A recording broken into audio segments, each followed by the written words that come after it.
Xbox Series X just keeps doing it. It keeps crushing it. It's just such a good time to be an Xbox gamer right now. Well, there's a new game that's out, Nier Replicant, which actually, fun fact, I pre-ordered like the special edition for it. It's actually sitting in a box right back there that I've yet to open up. I've just been so busy. But Nier Replicant looks like it's running best on the Xbox Series X and Series S. That's right. Another game crushing it on the Xbox. If you remember correctly, when Xbox Series X first dropped, there was all these videos. Let's take Assassin's Creed. I think Assassin's Creed Valhalla was the big one, where it just didn't run as well as on the PS5. And everybody was thinking, oh no, is this another Xbox One scenario? Is this another Xbox One situation where games aren't going to run as well? Xbox promised us no. What happened was developer kits didn't get out in time. PlayStation developers or developers working for their games on PlayStations, they've had their kits for a lot longer. As developers get used to the kits, trust us, you're going to see better results on the Xbox Series X. And to date, that really seems to be true. It really seems to be bearing out repeatedly with multiple games. Even Assassin's Creed Valhalla, as they updated it, it got better and better. The performance got better and better. And so we have this story from PureXbox.com. Nier Replicant's console version reportedly runs best on the Series X. Load times, resolution, and more are said to excel on the Xbox. Let's take a look at it. Despite not having a native next-gen version, Nier Replicant is still drawing power from the beasts that are the Xbox Series X and Series S, and as a result, is said to be demonstrating some serious impressive results. In a new comparison video from YouTuber I don't know the guy, El Analista de Bits, there he is, which looks at Nier Replicant playing across Xbox and PlayStation system. The Xbox Series X version is showing some fantastic improvements over the PlayStation 5. Most notable are the loading times, which clock in at just under 6 seconds on both the Series X and Series S, whereas PlayStation 5 users are seeing upwards of 15 seconds. So that's almost half. I'll tell you what, if you've not played on next-gen consoles yet too, that's the big selling point for me. Loading times absolutely crushed it with this next-gen hardware. Let's take a game like Red Dead Redemption, which is an insanely long load time. I think you're talking upwards of a minute on old Xboxes, and on the Series X, you're crushing that more than in half, and it's just so much better. Additionally, the Xbox Series X has a resolution of 1440p against the PlayStation 5, which remains at 1080p. On the flip side, the Xbox Series S comes in considerably lower at 792p, but across all versions, the game maintains a solid 60 frames per second, despite the difference in resolution quality. If that wasn't enough, the anisotropic filter and draw distance is claimed to be best experienced on the Xbox Series X, with shadows also having an advantage on both the Series X and PlayStation 5 compared to other consoles. These are some mighty impressive results and a testament to the power of Xbox's commitment to delivering a fantastic backwards compatibility experience. It may be a while until we get a lot of next-gen exclusives, but in the meantime, the Xbox Series X and S are continuing to improve our Xbox One games. Let's take a look at this video real quick. Hold on, we're gonna put it on mute. Let's just see the comparison here. There's the comparisons. I'll tell you what. I'm excited for this game. This game, Nier Replicant. If you guys have never played any of the Nier series, check out Nier Automata. I think Nier Automata is on Game Pass, if I'm not mistaken. But go check it out. The Xbox Series X, there you have the load times. The Series S at 5.8, the Series X at 5.6. The PlayStation's going to drop here at 14.6 seconds for load times. I mean, pure, raw, unadulterated power coming in on the Xbox Series X. It's good to see. It's good to see developers take advantage of it. I think we're going to start to see more and more games just really impressing us here in the near future. We've got E3 in a couple months, and I think it's going to be a good time, right? Welcome, everybody, to today's stream. Thank you very much for joining me. For those of you that are new to this channel, my name is X1 the Gamer. This is the XoneBros. We stream Monday through Thursday every single morning right here. Your daily news for Xbox. We've got a podcast that drops every single Friday, so make sure you hit the like button, subscribe to this channel, and join us every single morning. Just want to say hello to everybody who is here in chat. Troubadour is here. What's up, Troubadour? It's all about giving it raw. Amen. Psychotic is here. Asteroid Pilot is here. Mr. Fierin is here. But boy, Will Reckham How you guys doing? Welcome to the stream. Thank you very much. Super Shocker's in the house. Andrew Cullinane. Soderbergh is here.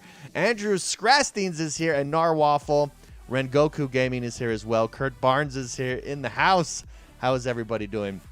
Welcome to today's stream. So the Xbox Series X just absolutely crushing it. I think, you know, a lot of people were suspect. Yeah. The developer kits, okay. This is another situation of the Xbox, and it's the Xbox One, and it's really not. The Xbox, again, crushing it. I really should play Automata, says the Woodland Warrior, but I don't have space on my Series S. That's the only downside to these new consoles. Lack of storage space for next-gen gaming. I'm waiting until the next-gen storage add-on gets cheaper. Once that gets cheaper, that's when I'll upgrade there, but not until then. Let's head over to our next story, and that is we did get the iOS beta, which if you've got Game Pass, you should have an email with that iOS beta in your email. You should be notified of it, so go check that out. Well, guess what? Yesterday, today, actually, earlier this morning, I think it was yesterday. It was yesterday. This news story was written early this morning. The Xbox controller support comes to iOS. That's right. You can now play with your controller with this bad boy. Which, by the way, everybody, this is my Elite controller, too. I just got a new one. My other one, the right bumper went out. I love this controller. I was going to go Scuff, but in doing my research and reviews, I think the Elite controller is still superior to Scuff. That's right. I said it to all you scuffers out there. Anyways, let's check out this story. This is from Eurogamer. Apple has finally added official support to the Xbox Series X and S controllers without the need for any workarounds. iOS update 14.5 is widely available from today and is well-timed as Microsoft continues to test its browser-based workaround, were you zoomed in? Yep. For getting Xbox game streaming on the iPhone. Download the update, and both the Xbox controller and the PS5 controller, so you can also do the PS5 controller, will be natively supportive. That's right. With iOS update 14.5 installed, holding down the pair button on your Xbox controller, and you can make it visible to your iPhone in settings and Bluetooth. Apple's own press release on iOS update 14.5 lists numerous other features, such as being able to unlock iPhones with Apple Watch, blah, blah, blah.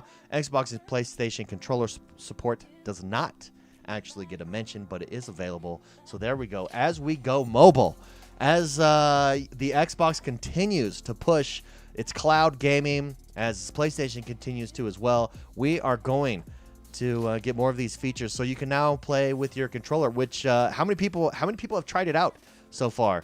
I actually think I'm getting the next gen or the next iPad, and that's what I'm going to be playing on for my mobile, because that screen, that screen gives me a game erection. That's right. That's what that does. But Boy Will says, I really like the regular Series X controller. It's nice. It's the best normal controller out there. Although the PlayStation 5 controller with those feedback triggers, that's really nice stuff. I would really like to see Xbox do something like that. Reckham says, totally get it, dude. Life gets busy. Troubadour. Oh, because Troubadour's been a while for a while. Still haven't missed a single podcast episode. Just going to life changes before I can rejoin like I used to. Amen, Troubadour. Dude, it's so good to see you, brother. Retro Dog is here in the house. Welcome, Retro Dog. So is Cooper, coming at us from the future that is Australia. Narwaffle on controllers says, I bought a Backbone controller for my iPhone with xCloud, and it's incredible. Oh, very nice. I've never... Dude, very nice. B-Boy Will says, yeah, I hear the PS controller is amazing. They did a good job with those the haptic feedback triggers. Did a really good job with it. Hold on, I'm trying to... There we go. I keep going left or right of my camera here. Welcome, everybody, to today's stream. Again, for those of you that are new, we do stream the Xbox news every single morning. Well, not every single morning, but Monday through Thursday. Every single morning on Monday through Thursday. So come and join us. If you haven't yet, we have 29 people in chat right now and only 8 likes. Let's get to 29 likes. Let's get to 30 likes. 30 and 30. We call it the singularity. It really helps this video. It helps boost this video in the rankings. It helps the channel out. So make sure, if you haven't yet, hit that like button right now. Do it. Hurry. Do it right now. Asteroid Pilot says, I'm on Android as well. Don't even have to get Google Pass. Oof. Very nice. Psychotic says, I'm on Android, and I love it. Fast and responsive, plus low load times for Sea of Thieves. Dude, that's a solid game. That's a solid game to play on the cloud for sure. Fierin, gotta go. Fierin, thank you very much for stopping by. Appreciate it. Let's take a look now. We have one more news story here that I wanted to go over, and that is comparing the sales numbers for the Series X and the Series S to the Xbox One. How is it doing? Are we actually improving? Because it does feel like we're doing a better job this generation. That Xbox is doing a better job this generation. But is it really? That's the question. We can take a look at sales numbers to determine whether or not that's the case.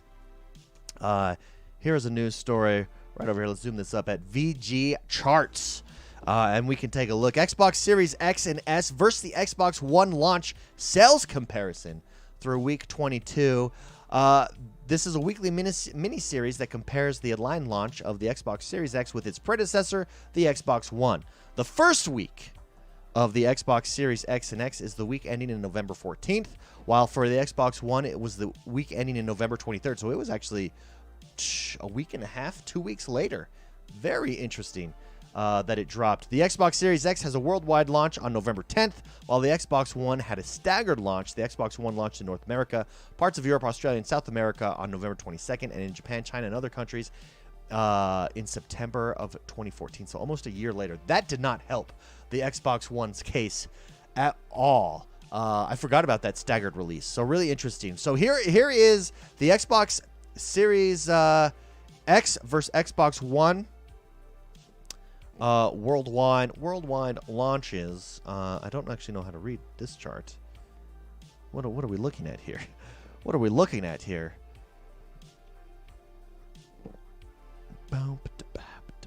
Oh, here it is. This is what we're looking at. Okay, let's just go total sales worldwide.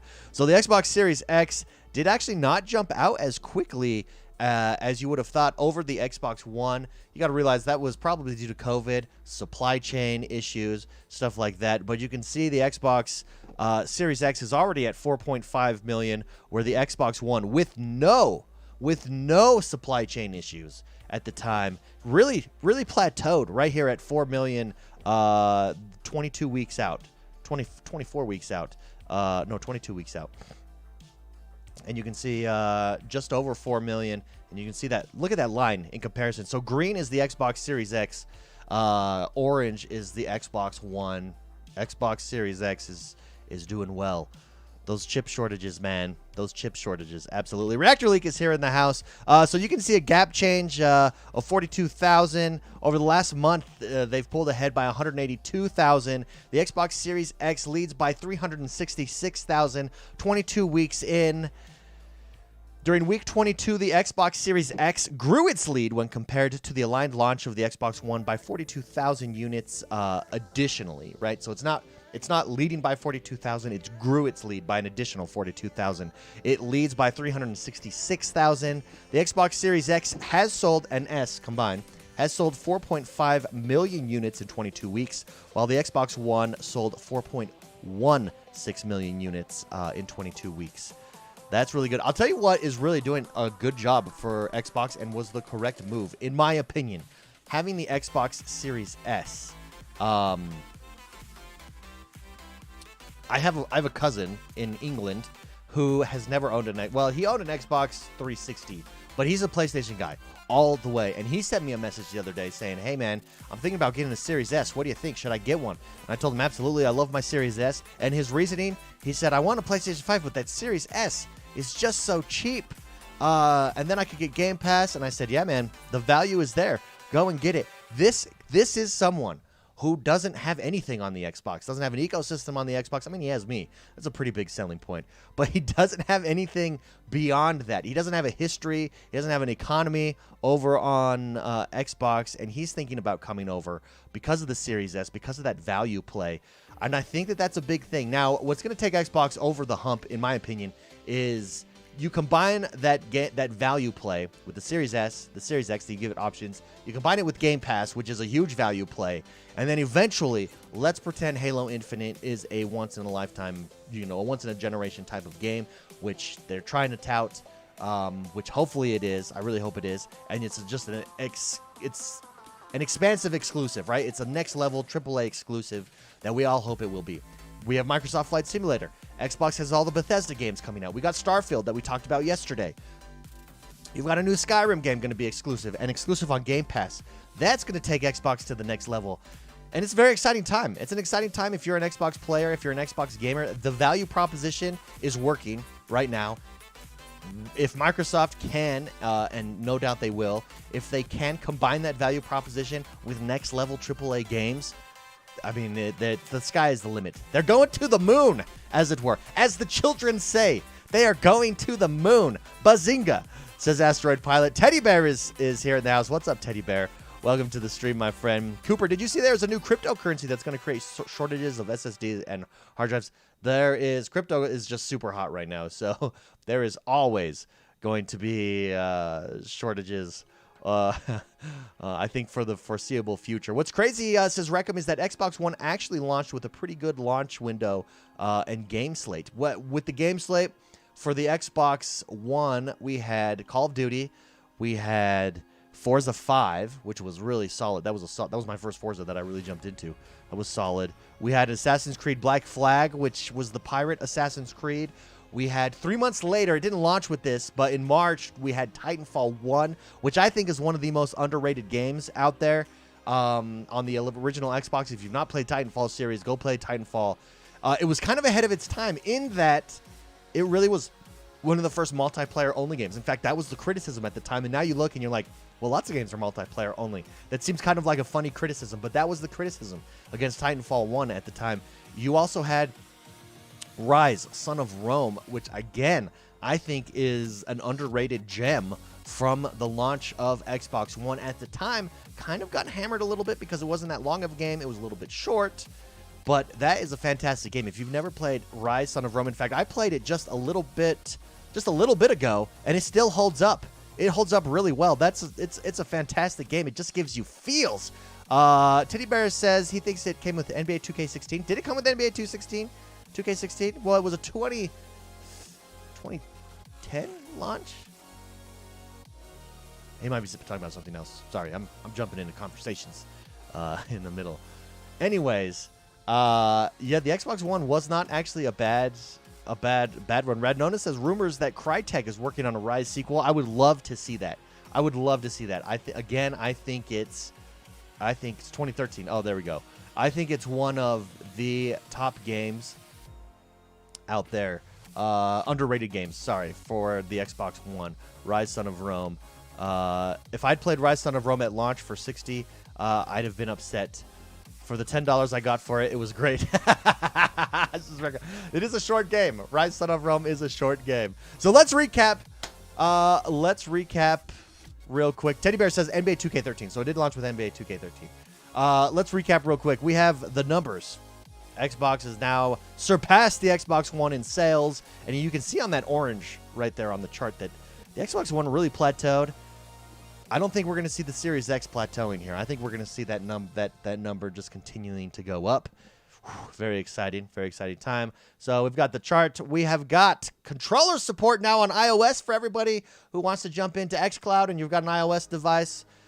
You can now native controller support over there. You just hit the pair button, open it up on your Bluetooth settings inside your phone, iPad, what have you. You're able to link it up. And then last but not least, Nier Replicant's console version is absolutely crushing it on the Series X. The power, the raw, unadulterated, pure awesomeness that is the power of the Series X and the Series S is just crushing it. So there you go. Everybody, thank you very much for being here this morning. Again, weekly or daily morning news, Monday through Thursday. Come and join us. Come hang out. If you haven't yet, hit that like button, subscribe to this channel, share this with your friends. Happy Tuesday, everybody. I will see you tomorrow. Tomorrow's Wednesday. It's hump day tomorrow. It's my favorite day of the week. Have a great rest of your day, everybody. Peace out. Bye-bye now. Bye-bye.